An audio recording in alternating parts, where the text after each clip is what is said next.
to another Friday afternoon live. If you're over here from TikTok, then you might know that we just got spanked while we were going live over there and kicked off the live for covering what today's discussion is going to be about. So I'm resetting up this live over here, and we're going to try to make an attempt at giving you this information that we're working on again today, documenting it. And if you're not joining us live, then this replay will be up for 1 week. So if you stumbled upon a little tidbit of information that triggered your interest and you came over here, then yes, all the information that we were discussing over there will be available here till next Friday, probably, or until we move on along with the next formula, in which case the live will come down and we'll carry on with the next discussion. If you guys are new here, then welcome. I'm Jennifer. I am the creator at cottagediy.com, and we're over here having a little informal chat today about a hair serum formula, an oil that I've put together that was inspired by a medical paper that I had run across over on PubMed that we're going to discuss and talk about today. So if you're following me over from any other content, then you know this is a hair growth serum that we're going to be sort of informally chatting about. And I will be giving you the recipe, or at least a formula that I've constructed here, that we've put together here. We will be discussing that in full, and I want to touch base and discuss the points that were made in a case study that had been just executed this past year. There have been two, in fact, but we're only going to discuss the first one here today. If I read this whole thing, I've already done 2 lives now where I've made an attempt at reading out this entire paper. It does take about a half an hour to get through the full, it's only 5 pages, it's not long. And I think with this live, what we'll do today is I'm just going to read you the abstract, the generalization, and then I'm going to read you just the case study so that we can get right to it, so that I can discuss the formula and how to make this hair serum. Now, if you are new to my lives, this is just an informal chat that's going to give you most of all the information that you're going to want if you're trying to create this product at home. I'm not selling you this product. I'm not making it to try to pitch a sale to you for the product. I have created and made this, and I will refine this recipe. I will tweak this recipe. This is based on my understanding of how to put these together. I'm using all of the clues in this paper in order to create something that's, I think, actually more pleasant. And this paper actually gives us some creative ideas. The researcher, the doctor who wrote this paper, threw in some suggestions and ideas that would be sort of left to the future about how to combine the formula and how to create this formula. He really left it up to sort of our creativity, which I've taken advantage of, and we've blended in a few sort of proprietary blends. I'm going to tell you all about that as we're going through this live today. So specifically, the case study that was held in Florida in 2021, the paper is titled Hair Regrowth with Cannabidiol CBD-rich hemp extract, and it's a case series. So there were 35 test subjects that went through a trial of trying a hair serum with cannabidiol CBD extract. And this is an open access paper, so if you feel so motivated, then you can always just Google this and you can read the entire paper for yourself. But let me read the abstract to you, and I'm going to tell you my thoughts on this and then the way by which we created this formula right here. Androgenetic alopecia is the most common cause of hair loss. Several FDA-approved medications are available but offer limited results. Studies have shown that the endocannabinoid system, ECS, is a key player in hair follicle cell growth. The ECS cannabinoid type 1 CB1 receptors are well expressed in the hair follicle cells. Cannabidiol CBD is a negative allosteric modulator of the CB1 receptor. This is just a bunch of jargon that once you read it over and over again, it starts to sort of soak in over time. You don't need to know any of this once we hit these main ideas. And it's been shown to result in hair shaft elongation. There's our main idea right there. The CB1 receptor has been shown to result in hair shaft elongation once it's modulated. In addition, the hair follicle cycle phases are controlled by the ECS vanilloid receptor, the TRPV1. CBD has been shown to increase WNT signaling pathways that are involved in the differentiation of dermal progenitor cells into new hair follicles and maintaining the anagen phase of the hair cycle. The effects of CBD on hair growth are dose dependent. The author who wrote this paper, again, it's only about a 5-page paper, and he's put into this paper, at least in 3 different locations, that the hair growth after using CBD is dose dependent. So we need to remember that. The dose that we have replicated and that we've put into our formula that is described in this paper is relevant to the success of what we're looking for here. Higher doses may result in premature entry into the catagen phase via a receptor known as the vanilloid receptor 4, TRPV4. Topical application of CBD reaches hair follicles where it is a CB1 negative modulator and TRPV1 and TRPV4 agonist. A study was done of 35 subjects with alopecia using a once daily topical hemp oil formulation, averaging about 3 to 4 milligrams per day of CBD and minimal amounts of other cannabinoids for 6 months. A hair count of the greatest area of alopecia was carried out before treatment and again after 6 months. The result revealed that men did slightly better than women, and the vertex area did better than the temporal areas. On average, there was a statistically significant 93.5 increase in hair after 6 months. All subjects had some regrowth. There were no reported adverse effects. Since the CBD works through novel mechanisms different from finasteride and minoxidil, can be used in conjunction with these concurrent drugs that would be expected to have a synergistic effect. That's just the synopsis. That's basically what this paper is saying. And so there are a few very important points here in this paper. 1, dose dependent is relevant to pay attention to. And 2, the CBD is working in a way that other types of over-the-counter things that are already approved, or even pharmaceuticals that are already approved, it works differently from those, so they can be combined together, which also leads us to maybe explore the idea that some of our herbal remedies that have also been studied to be effective for hair growth work differently than the CBD, and we can combine those things together too. And that would be a very interesting experiment to do. Now, this paper goes on in just a few pages here. It actually discusses, it gives you a definition of what alopecia is, and it discusses the history of the already approved methods that exist on the market. Hold on, we got to do some animal maintenance here. We'll come back in 1 second.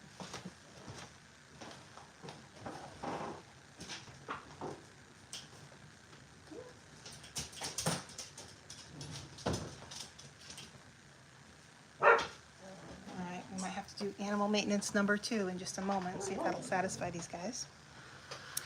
Again, this is our informal chat. Now, if you want the condensed information without the distractions and just get to the point with the full demonstration, that part's over in the member section. There's always much more robust information in the member section of the website at cottagediy.com, and it gets right to the point without all my extra banter and chatter. Again, this is just an informal chat. And I will be distracted, by the way. There are several friends walking around in the studio today. It's a nice, bright summer day. And we have a lot of things that are going on in the middle of the day. There are many little children running around this house, several rooms away. So you may hear that. Those children may be playing with one of several animals, which may or may not be a noisy flock of chickens, or a couple of huskies, or a Siamese cat. And they all may be taking turns either playing or warring, one of the two. So those are just things in our reality. Again, this is just our informal chat, and my studio's wide open just for this discussion today. So we will not be free of distractions. We'll just kind of be flexible and go with the flow. So in front of us, I've created a formula that is based on the information that's provided to us in this paper. So I'm going to skip over all of the parts that discuss what alopecia is, although it's very interesting and it gives us a little bit more insight as to exactly these mechanisms, which really do revolve around what's happening, the hormonal and disruptive changes that are happening inside the hair follicle. That's not new information. And there are plenty of herbal remedies out there that are not new information that have been known to promote hair growth. Those herbal remedies are rosemary, menthol, and horsetail. And any of those things you can commonly find in shampoos and conditioners. There are plenty of studies. They're not old wives' tales, even though they may also be old wives' tales. But there's a lot of study that shows that that information is true. And the degree to which it works for some people or not, I guess, would be subjective based on their application or based on their, whatever's ailing them. And also, when I come across these papers, I always notice that they are discussing alopecia. They're not discussing skin diseases. They're not discussing injuries, burns, things that are sort of on the fringe of, all the types of things that can happen to people. They're talking about the general normal alopecia. So again, that will be whether or not a person has alopecia or they sort of self-diagnose. It's really all subjective. And so these are all things that we can use as insight to experiment with. But we'll carry on with the actual study that happened in 2021 in Clearwater, Florida. The present study, this is the first study, by the way. There has been a follow-up study that also resulted with a lot of successful information, which we'll cover in another live. The study was conducted to evaluate the efficacy of daily topical application of CBD-rich hemp oil formation on alopecia. Secondary goals of the study were to look for adverse effects associated with the daily topical application. Based on the preclinical evidence of the hair regrowth, benefits of antagonizing the CB1 receptors, and from overstimulating TRPV1 receptors, we would expect a significant increase in hair follicles in the treated area. Methods. The study is a case study of adults presenting to a hair scalp center in Clearwater, Florida.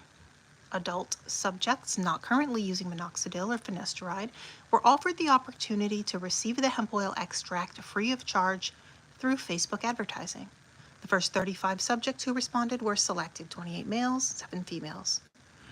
They were Caucasian. They were diagnosed with alopecia based on the presence of gradually progressing bitemporal and/or vertex alopecia.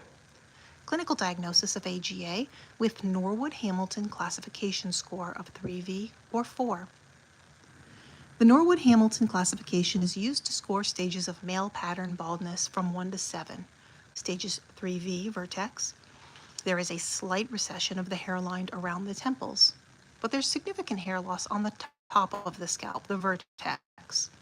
Stage 4, the hairline recession is more than a slight recession of the hairline around the temples, and there is sparse hair to no hair. Let me get you in here so you can see this. On the vertex. The two areas of hair loss are separated by a band of hair that connects to the hair remaining on the sides of the scalp.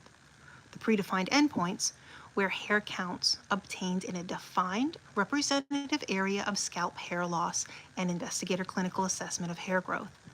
The females were ages 46 to 76 with an average age of 61, and the males were 28 to 72 with an average age of 43.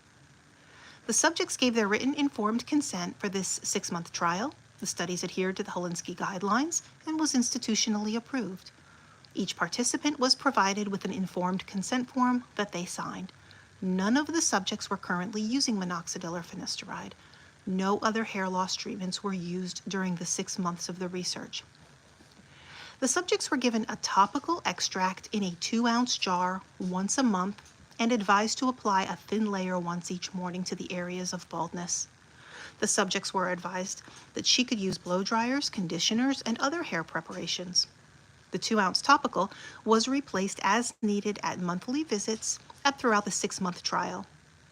The amount used varied significantly based on the area of the scalp to be treated. None of the subjects used more than 2 ounces in any 1-month period.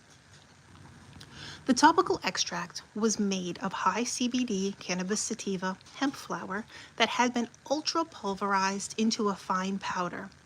This chalk-like green powder was independently analyzed by Cannalysis Labs in Santa Ana, California, and it was found to contain 10.78 CBD and 0.21 THC, and there was no detectable in the THCV or the CBDV, which are just variations of the phytocannabinoids. They're just a smaller amount of a varin.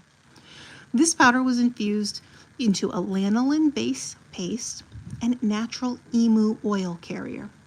Each 2-ounce jar contained 1,000 milligrams of powder or 108 milligrams of CBD. The subjects, meaning the powder, it was 1,000 milligrams of powder that they put into the material, but really all they care about in that powder is what the CBD is. That's what they're studying. The other stuff was just extra plant material that they used for this particular study. I believe in the second study they just went straight with the CBD. I'll have to reread that one. But in our case, we're not dealing with plant material. We're not harvesting the stuff out of the backyard and then ultra pulverizing it. We're going to a reputable soap supply company or a supply company and getting isolated CBD powder. This is already broken down and distilled into an oil, so it's already ready to be used and formulated into our cosmetics. But so what we care about, the reason that's significant is because we don't need to know about the 1,000 milligrams of powder. What we care about is the 108 milligrams of CBD, because that's what they're going after, that's what they're studying, and we are not going through this process in our formulation. We just go right here. The subjects were advised to apply a thin layer of the paste over all bald or balding areas once each morning. The 2-ounce jar lasted approximately 1 month, which is an average daily dose of 3 to 4 milligrams of topically applied CBD. The hair count of the greatest area of alopecia was carried out before treatment was started and again after 6 months of treatment. To facilitate consistent hair count analysis, a clear acrylic mold was made of each subject's head. The front of the mold was positioned at the hairline with additional measurements from the tip of the nose to the front of the mold. At 1 centimeter square, a 1 centimeter square was removed from the mold in the area of the greatest alopecia, which was either in the temporal or the vertex regions. The hair count was done within a 1 centimeter area. The non-vellus hairs within the 1 centimeter square were pulled through the opening with a surgical skin hook. A Bedell proscope with 50 times magnification was used to perform the hair count. And here are our results. The specific data and hair count for each subject is demonstrated in Table 1. This is Table 1, and I'll just describe to you verbally because you probably won't be able to see it completely. The temporal area. This table reveals that hair counts in the temporal area increased an average of 74.1 in men and 55.2 in women. In men, the number of hairs increased from a baseline of 20.6 to 33.7 in the temporal areas, and women from 20.3 to 50.5 hairs. In the vertex area, the top of the scalp, right where people, like that seam of your hair where people start to have thin hair. In the vertex area, the hair counts increased on average of 120.1% for men and 64.9% for women. In men, the number of hairs increased from a baseline of 16.8 to 32.9. And remember, that's a square centimeter in the temporal area. And in women from 18.7 to 30.7.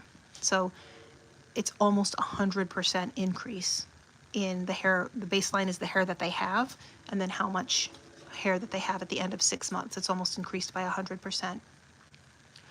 For all males, the baseline hair count was 18.29, and at the 6th month it was 33.21. So that almost 100%. And for all females, the baseline hair count was 19.57, and at 6 months it was 30.57. The paired sampled t-value for men before and after differences was 7.38. The paired sampled t-value for women before and after differences was 5.56. So men did better with this serum than women did, but also men lose more hair. So that should be expected, perhaps. I'm not making any assumptions. I'm just I get it, kind of tracks. The hair count increased 93.5% from 18.5 to 32.7 when temporal and vertex areas were combined. In general, males and the vertex, the top of the head, areas did best. All subjects had some increase in hair count. No self-reported survey of cosmetic appearance was done. 1/3 of the patients reported some slightly increased hair shedding during the first month of treatment. This was no longer noted at the 2-month visit. Otherwise, there was no reported adverse effect use from the extract. here is our table here.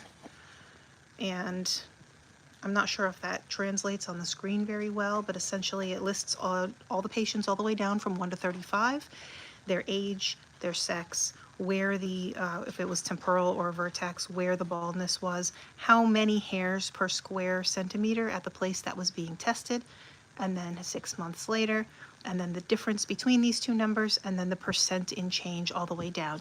In some people with just the CBD oil, and some people almost 400%. There's one guy here who has a 0. Everyone else is up in the 83, 91, 58. And we don't know what happened to this one guy here. He was a 63-year-old man, and he had no. So did he do it correctly? Did he have something else going on? We don't know. There's no mention as to why that one man had a 0. And so here's the discussion on this paper. And this basically, this is where we get all of our ideas and all of our sort of permission for creativity based on what the researcher has concluded about this. This case study supports significant hair regrowth benefits in both men and women with alopecia. In general, men did slightly better than women, and the vertex, the top of the head, did better than the sides. On average, there was a 93.5 increase in non-vellus hair after 6 months of once daily use. Every subject, all the people, had some regrowth. The exact mechanism of a therapeutic effect is not entirely clear. Furthermore, definitive research is planned. CBD may be functioning as a CB1 receptor antagonist via negative allosteric effects, excessive TRPV1 agonism, and potentially also via the WNT messaging.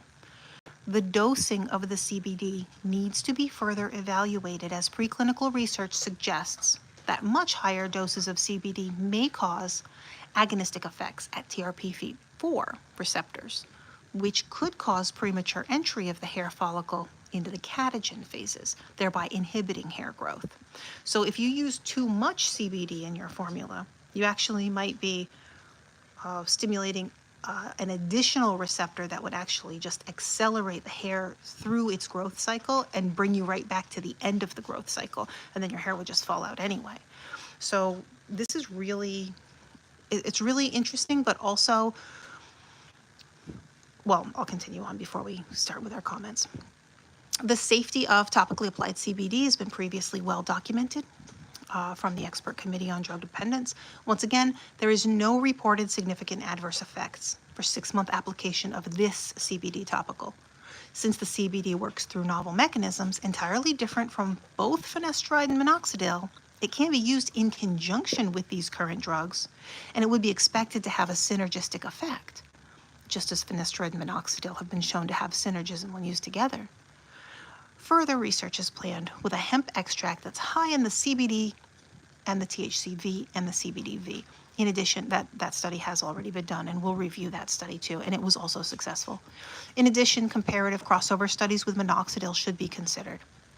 So this basically tells us that CBD is an ingredient of interest when we're adding it into our hair serums, but 3 times the author mentioned that you do have to be careful. It must be dose dependent. You have to pay attention to what you're doing and make sure you're putting the right amount on your scalp. Otherwise, other receptors could start to become involved, and it might give you the opposite effect of what you're looking for.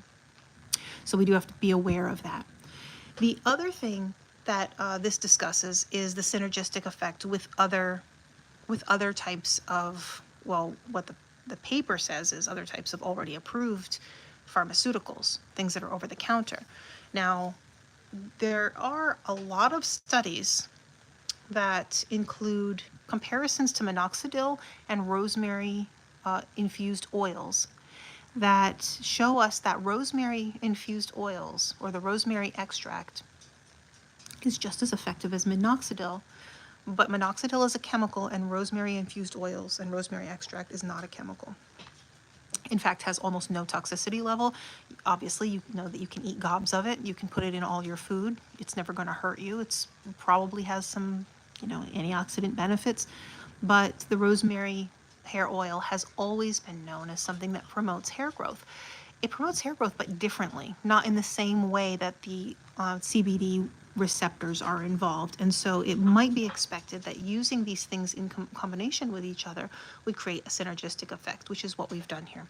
So that's really one of the most important things to point out in this paper. Again, more study is needed, and he mentions that, and he has done another study, and he has gone on and he's created a similar formula with different carrier oils. So I guess he's experimenting with maybe like what's more pleasing to a person to make it so that they will use it every single day.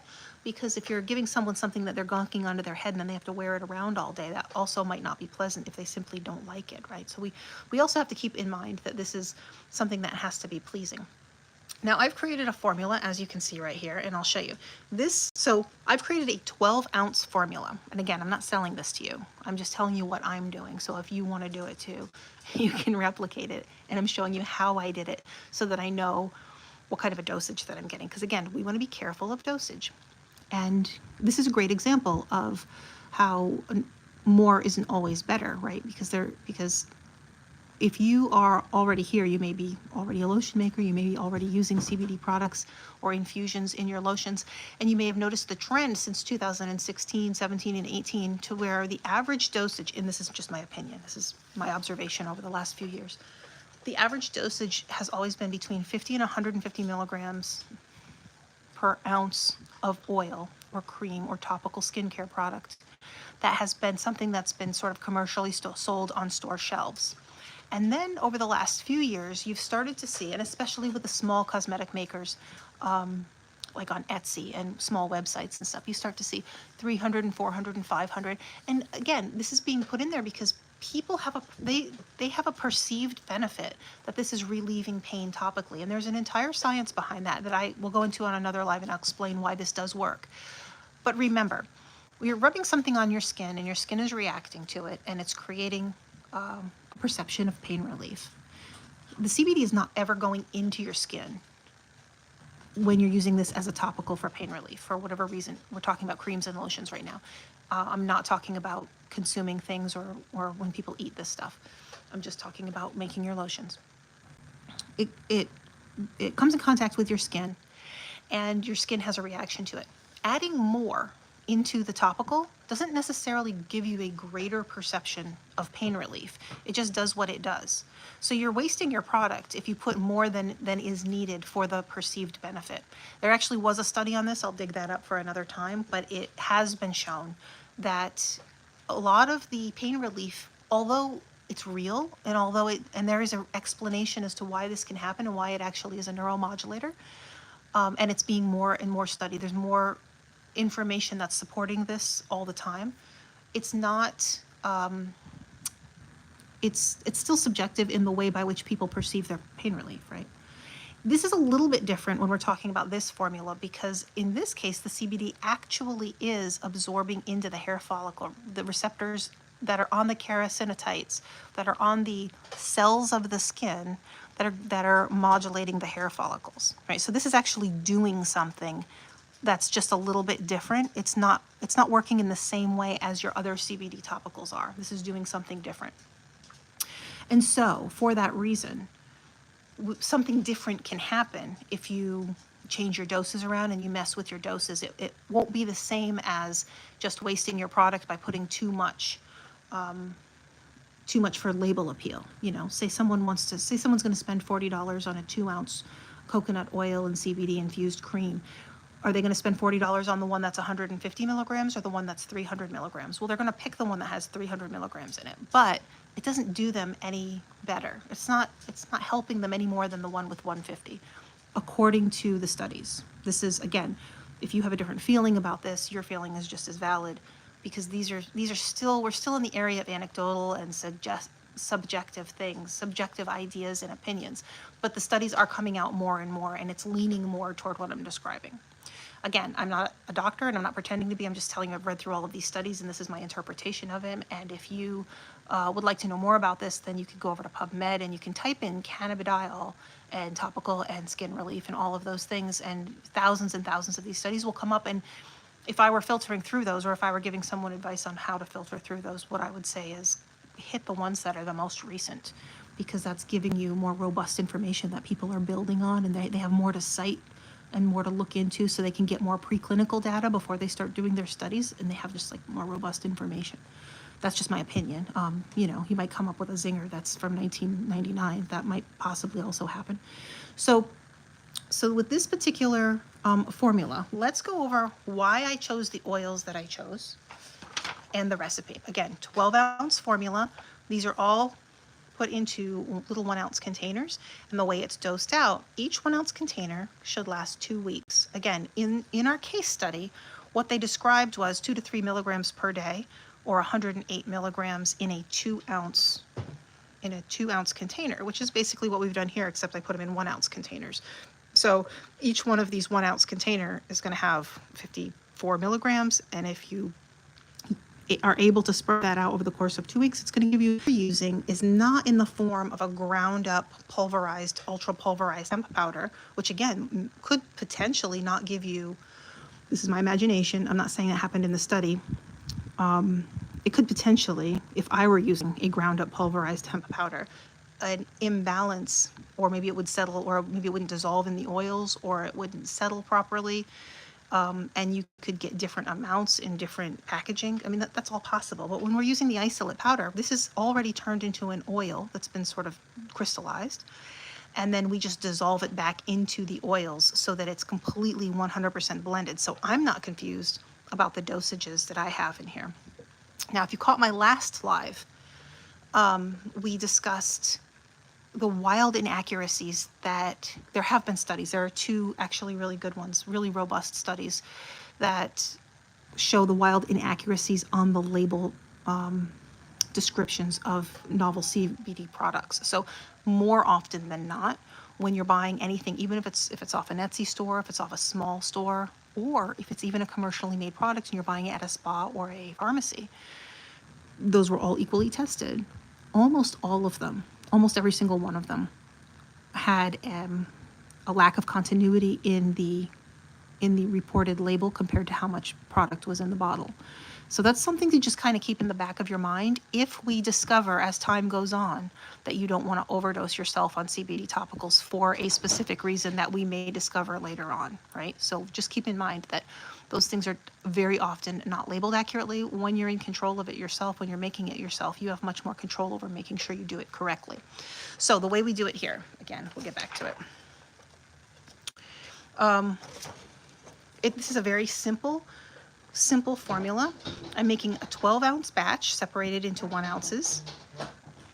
And we're using 9.6 ounces of grapeseed oil and 2.4 ounces of lanolin.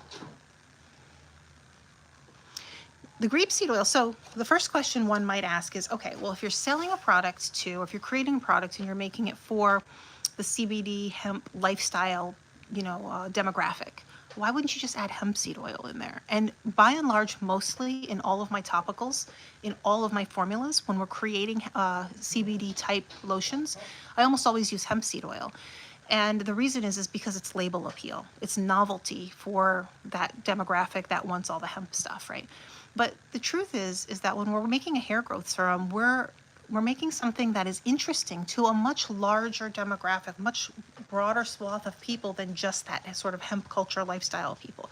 A lot of people are going to want something that's very pleasant and nice, and hemp seed oil does one thing if you've never opened up a bottle of it from your grocery store. By the way, hemp seed oil you can get with CBD, but mostly you're going to get it from a soap supply company or from your grocery store shelves, and that has no CBD in it. There's nothing, it's just a hemp seed extract, which is free from, there's no extra chemical in there.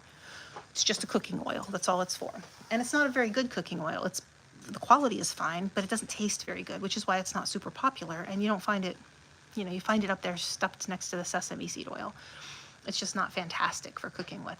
So it also smells. It smells like a deep, rich, earthy grass. And if you like that smell, that's smashing. But most people don't. And so what they don't want to do is rub their scalp in a smell that's displeasing or incompatible to the other smells which are pleasing. So I selected a grapeseed oil. And The grapeseed oil is an unsaturated fat. It's not going to solidify or congeal if you put it in the refrigerator. You know, grapeseed oil is very often a salad dressing style oil. You can put it in the fridge, it'll be fine, which is different from like your olive oils, which turn into a solid block if they are stuck in the refrigerator. And so that's just the texture. It's lightweight, it doesn't smell like anything, and you can put it onto your scalp and you can go and wear it for the rest of the day without having like, you know, the greasiness, right? We're not rubbing oil into everything. And that's different from when you like want to oil your scalp. Like if you're a person who regularly needs to oil your scalp or you find comfort in that, then you know exactly that type of massage kind of texture that you want, like the shea, the butters and things like that, because you don't want grease, right? You're not looking for a shellac. And so we want to avoid the oils that are going to be these saturated fats. And then again, this is just my opinion, to create the most pleasant blend. Now, so grapeseed oil is great. It's great for, you know, if it gets on your clothes, it won't stain. It washes out very easily. It doesn't smell like anything. And if you rub it in your scalp and you intend to wear it around all day long, then it's just pleasant. So now we're not just going to put the grapeseed oil in there. What we really want to do is we want to create a rosemary infused oil, because we really want that rosemary extract to possibly promote that synergetic effect that the paper describes. In the following paper, by the way, the researcher uses menthol and peppermint. Now, I chose not to do that because I chose rosemary over the menthol and peppermint because, first of all, I make lots of rosemary extracts. I use it all the time in lots of my formulas. I love it. I love the smell. It's very pretty. And it's also, to me, peppermint smells clinical. It smells almost medicinal. And I like it for certain purposes, but I want it for like mouthwash. I don't want to scrub it into my head. But menthol is also known for being promoting hair growth. So I want the rosemary. So what I'm going to do is I'm going to take 4.8 ounces, could be 5 ounces. It doesn't have to be exactly perfect, but 4.8 ounces it gave me enough to get a really good extract. And I'm going to grind that rosemary, that dried rosemary, down in my coffee grinder until I pulverize it into a dust. Now, if you're used to making infused oils, then you know that you're going to combine your oil and you're going to combine your herbs, your dried herbs, and you're going to let it sit in a dark cupboard for about 30 days. And then when you're done, voila, you shake it a few times and you've got a beautiful infused oil. And that's great if you want to wait 30 days to make 12 ounces of hair self. But that's not what I'm going to do. What we're going to do here, or what is easier to do, is I'm going to grind all of that all that rosemary, that dried rosemary, into a fine powdered dust with my coffee grinder. I'm going to put it in the bottom of my glass jar. This is unground. This is not yet adulterated. I'm going to put it in the bottom of my glass jar. It's going to fill up to about here, about maybe here. And then I'm going to take all 24 ounces. 24 ounces of grapeseed oil is basically the entire bottle when you purchase grapeseed oil over at Walmart. The whole thing. That's going to fit in this 32-ounce glass jar absolutely perfectly. It's going to fill it all the way to the top. Here's our infused oil right here. It's going to fill it all the way to the top, and then you're going to shake it up, and then you're going to set it over in your crock pot, or you could put it in a pot on the stove in 3 inches of warm simmering water. It does not have to be boiling. Matter of fact, I recommend it's not boiling because you don't want to lose your water. But you're going to put your crock pot on warm, and you're going to let it sit in about 3 inches of that hot water in the crock pot, and you're going to leave it overnight. In the morning, you're going to take it out and set it on the countertop, and you're just going to leave it alone and just forget about it and go off and do your day. And it's going to cool down to room temperature on the countertop. And then a few hours later, you're going to come back and you're going to set it back in the crock pot. And you're only going to leave it for about 3 hours. Each time, shake it up, move it around, get that oil moving around. And then do that in 3-hour intervals for the rest of the day. Now, what we're doing here with changing the temperature so drastically in short amounts of time is we're breaking down that plant material. It's just going to start just falling apart. But we've already mostly broken it down by grinding it down into a powder. So you've got good surface area that's already, the oil's completely penetrated. And so once it's cooled down the final time, we're going to transfer it into another glass jar by separating out all that rosemary material. We don't want any of our plant parts in our oil because, in fact, the plant pieces will attract bacteria, that'll attract mold, the little animalitos are going to want to eat the rosemary just like you like to eat the rosemary. So we have to get that out of there. We just want that infused rosemary extract essence in our oil. So we're going to remove all of the plant material and sieve it all out. As a matter of fact, I've got some linen right here, these linen kitchen towels that are absolutely beautiful. I got these off Amazon and I got like 30 of them for maybe 10 bucks. I feel like they work better than the cheesecloth. The cheesecloth I tend to throw away. I just don't trust it over time. And then these can be rewashed and whatnot. So we're going to sieve it out. Now, if you have a press, that's great. You're going to get more oil out of it. If you're doing this by hand, you can expect to get about 13 ounces of your oil back. It's going to be just a little bit over half. And even if you're doing a really great job, oh, that's why I don't use the cheesecloth, is because the cheesecloth isn't, it tends to fall apart if you're really like pressing really, really hard. And a linen towel or a linen cloth is going to like just have more sort of sturdy continuity to it, so it's gonna hold together better. So you can really press that out. If you have a press, you're gonna get most of your oil back. If you're just doing it by hand, you can expect about 13 ounces. That's to be expected because a lot of that oil is gonna stay in your rosemary. But again, if you're mass producing the stuff and you're going, you know, if you're making it to sell, you're gonna invest in a press and you're gonna recoup your oil because we're not wasting any money. But if you're making this for yourself, getting half of your oil back out of one bottle of grapeseed oil, which is one of the cheaper oils on the market, is not going to hurt you in any way. So that's what we're shooting for. We're shooting for about 13, 14 ounces of oil because this recipe only needs 9.6 ounces. So we're still good. Now, you have a beautiful rosemary infused oil. Now, those of you who are soap makers out there know, doesn't matter if it's a beautiful rosemary infused oil, that scent is not going to last. Well, that's not true in lotions and creams and hair oils. That scent is going to be now a part of our formula. We're not saponifying this. We're not pushing it through a chemical process like we do when we're making soap. So the scent and the smells are going to translate. Another reason why I didn't choose some of the other potential hair growth herbs. That's why we chose rosemary, because it's going to be very, very complementary to the lavender essential oil. When we combine those two together, they're going to smell absolutely heavenly. And when you're rubbing that into your scalp, you'll remember that throughout the day, that it smells so pretty. So now we've got our infused oil. And what we're going to do is we're going to take that infused oil and we're going to put it on a hot water bath. So you can get a skillet and a glass bowl, and you're going to take your oil and you're going to put it into a hot water bath, and you're going to start to raise the temperature. Next to your hot water bath, you're going to put a smaller bowl where you're going to put your 2.4 ounces of lanolin, and you're going to melt that lanolin down. Now, lanolin has a melting point of about 100 degrees, so you don't have to get things too hot in order to get these two parts combined. But the important part in this entire formula is getting that CBD isolate powder blended down into your oils. CBD isolate powder has a melting point of 151 degrees. If you do not reach that mark, that temperature mark, your project is all for nothing. You have a beautiful rosemary oil, which also will help grow your hair, but you want to make sure that that CBD oil, those crystals dissolve. If they don't, if they're just floating, free floating, your dosages aren't correct. You're just not absorbing it into your skin. It's just there. So we need to turn that back into an oil. And so we need to make sure that we get 151 degrees in that hot water bath.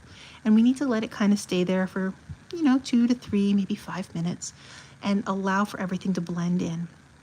You can go ahead and add in, once your lanolin has melted, you can pour that lanolin right into the main dish, and you can just let it sit and blend together. Just give it all the time that it needs. This isn't going anywhere, and you're not reaching temperatures that are going to degrade your oils. We're still well below the threshold of interrupting the molecules of your oils. So 151 is perfectly fine. Now, you can take your time with this, but then you're going to remove the heat. You're going to take your bowl out of the hot water bath. You're going to set it aside. And then you're just going to kind of let it cool a little bit.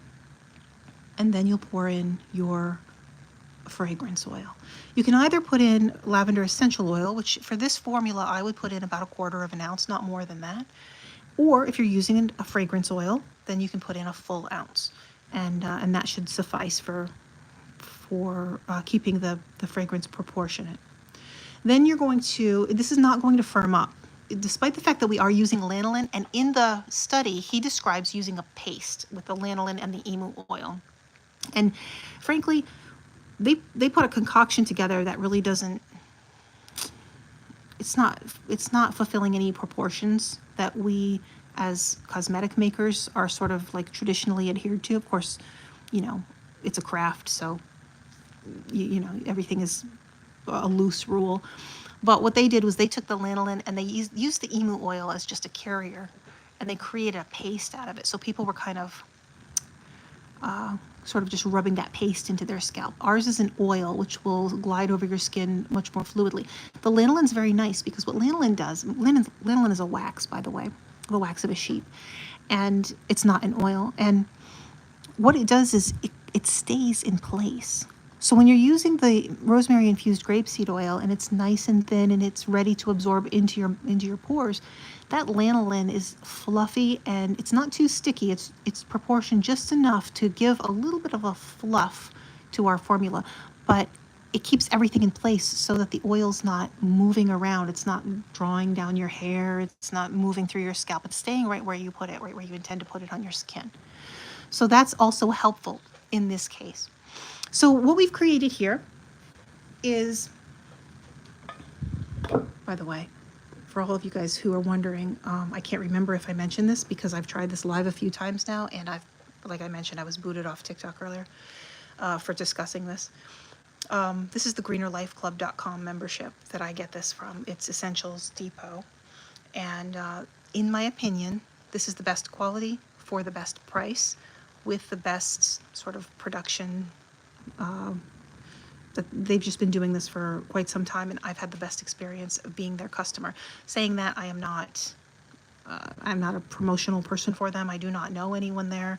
I do not, you can buy it or not. It doesn't affect me. I don't get anything from them. It's not an advertisement. It's just what I buy and how I buy it and what my opinion is on it. That's all.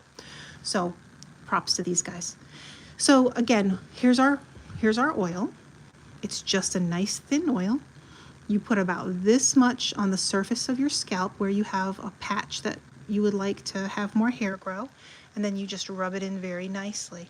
It's nice and thin, as you can see. It's rosemary infused, and that's all you need. You leave it at that. This one bottle is meant to last 2 weeks. 1 ounce should last 2 weeks, 2 ounces per month. And you do it for 6 months. And then hopefully you will have a replication of the people who had the hair growth experience from the case study. Now, we did take some liberties and we did change the recipe, but the important parts are the active ingredient is CBD isolate powder. We must keep it at the dosage that the study did their experiment on, so that we don't have the things we don't know could be our enemy, right? So we want to replicate that study as much as possible. And then there are some things in the study that give us a little bit of flexibility for creativity, which I've taken upon myself to explore with our rosemary infused oil. And there are plenty of other studies that we can go into detail that will support some of the things that I've discussed today. So that's our live stream for today. Now, I think I got out everything that I wanted to say just off the top of my head. Now you can kind of see my working process. This is different from the content that's over in the membership section. Over in the membership section, once I'm finished with all of these formulas, I archive them and I create a dedicated tutorial that doesn't do all of this mental gibberish and chatter. It just cuts to the chase and it gives you the information and the step-by-step, of course, a visual demonstration of how I make everything. And actually that video will go up today in a few hours. It's ready to be posted. And all of the printable materials. So there's instructions, there are printable instructions, and also these formulas, and all of the studies that I'm drawing my formulas from. I also have links to every single one of those studies, including the rosemary studies and the CBD. So if you want to go through those and read those yourself, or you can see kind of my thought process and what it is that I'm doing. There's also an open forum available for members, which allows for you to communicate and interact and ask questions and work through your formulas. You're never kind of doing this alone by yourself. Now, next week, we'll come up with a new formula. We'll be doing something completely different. And if you want to come back and revisit this recipe on this live, this replay will be left up for 1 week. So you can always come back and watch this again. And you can always come down and jot down that formula. There's no rush to anything. It'll be up for a week. And so you can always keep working on that and pop in. We have a Facebook group, the Thermal Mermaid Bath and Cosmetic Facebook group. You can always pop in and talk about what you're working on over there, or if you have any questions about it. And what else? Where else can you contact us if you want any help or have any questions with this formula? our website, cottagediy.com. YouTube, I don't really answer too much on the YouTube platform. It just doesn't come across my eyes as much. But the Facebook platform is catch when catch can, because quite frankly, the threads just get sort of, they feel like they're just being thrown at me. So I just answer them when I see them, and I lose a lot of them sometimes. But the website and any forums that are posted on the website, I get notifications for all those, so I can see what people are asking and what they're working on. So that could be helpful if someone's trying to draw through this formula or this recipe. But again, this will be up and available all week long, so you can take your time. You're not in any rush if you want to go back and get this recipe. We can discuss it again if you want to. But once it's archived, it will be archived in the members section of the website, along with all the other recipes from the past that we've worked on and discussed and archived over there. So there's a ton of content over there. And then the next formula that we work on, of course, will be, wide, openly discussed and free. And I do have to be really super careful, it turns out, because despite the fact that CBD is legal in all 50 states, we are only working with legal ingredients. We're not crossing over into any of the other types of substances, nothing at all. 100% just products that we can buy from reputable soap supply companies, that's it. Despite the fact that that's what we're doing, and I'm really just reading medical literature. And again, I just want to remind people, before I finish with this thought, what we're doing right here at my kitchen table is not science. I don't want people to think, oh, there's this person on YouTube who's doing all these sciencey things. That's not what we're doing here. If we were doing anything that was scientific, we would be in a studio, and which we could do that at another time.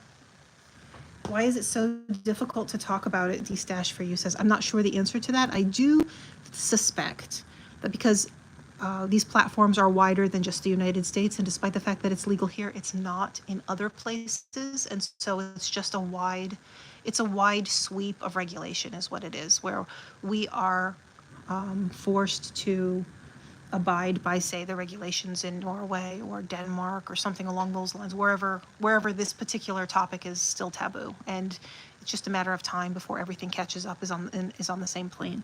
So I'm guessing it's not, it's certainly not personal. No one's targeting me. It's just I triggered a word over there, and they banned me for, they didn't ban me, they just gave me a strike, and we're not allowed to talk about it. So I do have to be careful, and I have to pay attention to those warnings, and it's just what it is. But on my website, we can talk about this all day long. It's not anything that I have to self-censor over. So yeah, so despite the fact that I'm reading you a piece of scientific literature, that does not mean that we are doing science. We are doing art. We are doing things that are creative. We are doing cosmetics. Remember, this stuff is interesting. Reading these papers are very interesting, but you're never making a cosmetic with the intention of practicing medicine. That is not what we're doing. What you do privately, that you do with your friends and family, and what you discuss with them, and what all of you guys agree to as what is effective and works, and you have access to naturally, that's 100% up to you. But we're not ever promoting or selling or leading people to believe that we're practicing medicine in any way. That is not what we are doing. Nothing that I'm talking about is medical advice. Everything I'm talking about is a cosmetic meant for being pretty, smelling nice and feeling pretty, right? That's what we do as cosmetic makers. We are not doctors. And so this information is interesting, and we can chew on it, and we can discuss it, and you can even try it, and maybe it'll even work like it did for the 35 people in that study. That's entirely possible. But we have to just make sure that we're not leading people to believe something other than what we're directly stating and saying. There's no innuendo. Also, as I'll repeat again, I'm not selling you these. I'm not putting a live stream up to sell these. This is just what I'm working on. It's just what I'm doing. I do have a membership website that is available, and anyone who watches this live stream is more than welcome to come over and come and be a part of our membership. But it is not required to be a part of our membership in order to get the recipes that I discuss on the live streams, which I will do every single time. Every single time that I am presenting or discussing a recipe with you guys, or a formula with you guys, I will openly discuss that formula. I'm not holding anything back for the purpose of getting you to come sign up, which you are also more than welcome to do. All right, so I think that will cover our live for today. We've been here 54 minutes, and I intended for 30 minutes. So we've extended it out much longer than I suspected I might. And next week, You can join us again. I'm not sure what topic I'm going to be covering for next week, and I'm not sure what day that will fall on. One of the things that I'm doing is trying some different time spots throughout the course of the day, and that is for my own ability to have a peaceful, quiet time slot with the multiple activities that are going around in this little farmstead here. There are lots of people lots of small people who are very active. And so I have to find the time and place where I can communicate with the least distraction. Previously, and what's posted on the website, we do Tuesday nights at 10 o'clock. I probably will pop in next Tuesday night at 10 o'clock, but this live play will be up for 1 week. And that is so that anyone who stumbles across the promise of getting this recipe, like later on, like if they're on TikTok and you don't see this for 3 days, you might be disappointed if you come over to the replay and find that it's already been replaced. So we'll give people plenty of time to get the information that they want, and then we'll replace it next week with a new formula and a new project. And I hope that you guys come back then, because it will be an all new discussion.